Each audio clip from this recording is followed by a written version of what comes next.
Let's acknowledge the concern directly. If AI can write emails, analyze data, and draft documents, will it replace the people doing that work? This fear is understandable. We've seen automation eliminate entire job categories. Manufacturing saw massive job displacement as robots replaced assembly line workers.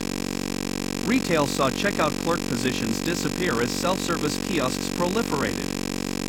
Transportation faces disruption as autonomous vehicles develop. But the reality for knowledge work, especially in government, is fundamentally different.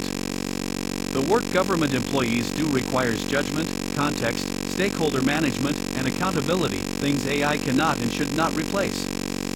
Copilot isn't designed to replace government employees. It's designed to multiply their effectiveness by eliminating the administrative drudgery that keeps them from applying their expertise and judgment effectively. Let's look at why that distinction matters and what history tells us about technology and work.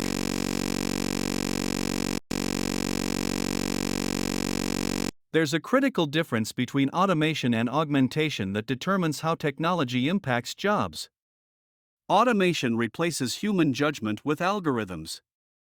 Think automated toll collection, no human decision-making, just sensors and software. Self-checkout kiosks, the machine does what a cashier did. Robotic assembly lines, the robot performs the entire task humans used to do.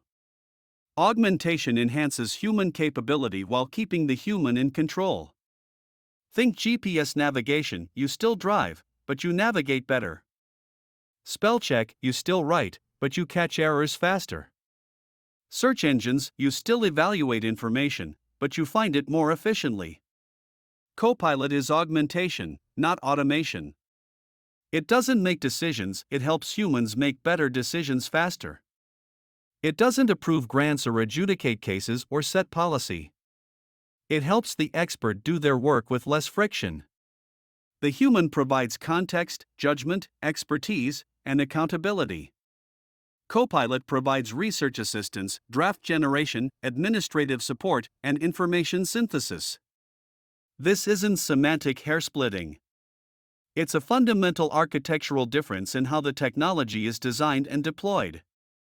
Copilot requires human oversight. It's a tool that amplifies human capability, not a replacement for human judgment.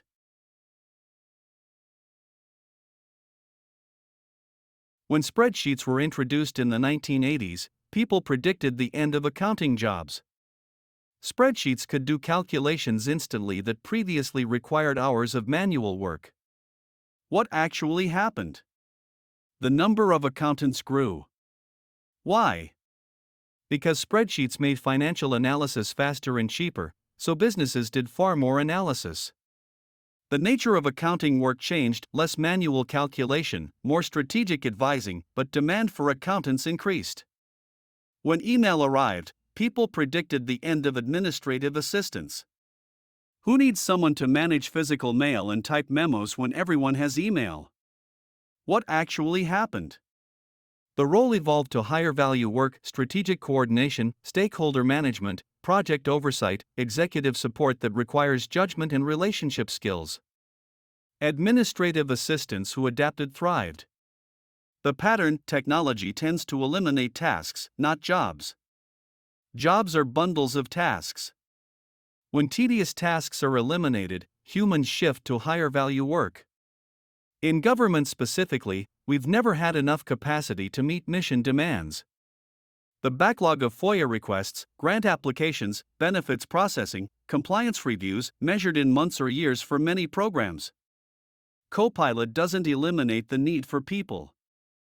It lets existing people serve more constituents, process more cases, analyze more data, respond faster to inquiries.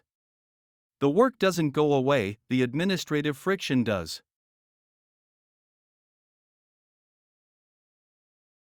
Now let's talk about the practical reality of government workforce challenges, because this context changes everything. The federal workforce is aging. According to OPM, 30% of federal employees are eligible to retire within the next 5 years. That's roughly 600,000 people with decades of institutional knowledge and experience. Government struggles to compete with private sector for talent, especially in technical roles where salary gaps can reach 30 to 40%. Most agencies have significant backlogs in mission-critical work. FOIA offices with months of backlog. Benefits processing with year-long delays. Grant review processes that take quarters, not weeks. So the question isn't, will AI eliminate government jobs?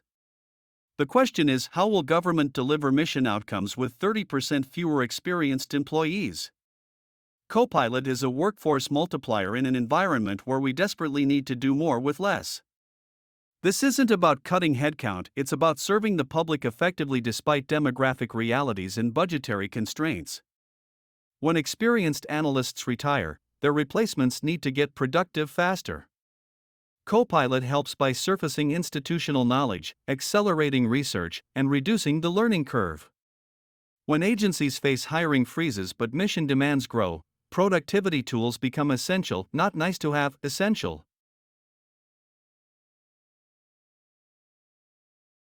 So how should leaders communicate about Copilot to employees concerned about job security? First, be honest that Copilot will change work. Don't pretend nothing will be different. Work will change, that's the point. Second, frame it as eliminating the work people hate. Nobody loves spending 3 hours searching for the right version of a document. Nobody enjoys reformatting PowerPoint slides for the 20th time. Nobody finds joy in reading through 87 emails to find the two that matter. Copilot eliminates the drudgery so people can focus on work that requires their expertise: analysis, stakeholder engagement, decision-making, constituent service. Third, emphasize that government employees are hired for judgment, expertise, and public service, none of which AI can replicate. The policy analyst isn't valued for typing speed, they're valued for understanding complex regulations and their implications. The program manager isn't valued for scheduling meetings, they're valued for coordinating stakeholders and driving outcomes. Fourth, commit that productivity gains will be directed at mission capacity, not headcount reduction. If analysts become 20% more productive with Copilot, that means 20% more grant applications reviewed, not 20% fewer analysts. And finally, involve employees in the deployment. Let them try Copilot.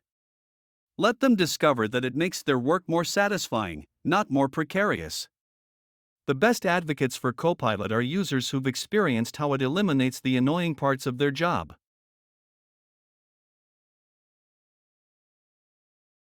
Bottom line, Copilot isn't a job replacement strategy, it's a workforce empowerment strategy. The organizations that thrive with AI are those that invest in people and technology together. Technology amplifies what people can do. People provide the judgment, creativity, and relationship skills that technology can't replicate. Your employees want to make a difference in their mission. They want to serve constituents effectively. They want to apply their expertise to meaningful problems. Copilot gives them more time to do exactly that by eliminating the administrative overhead that buries meaningful work. That's not a threat to jobs, that's a recipe for more satisfying, more impactful, more sustainable government careers.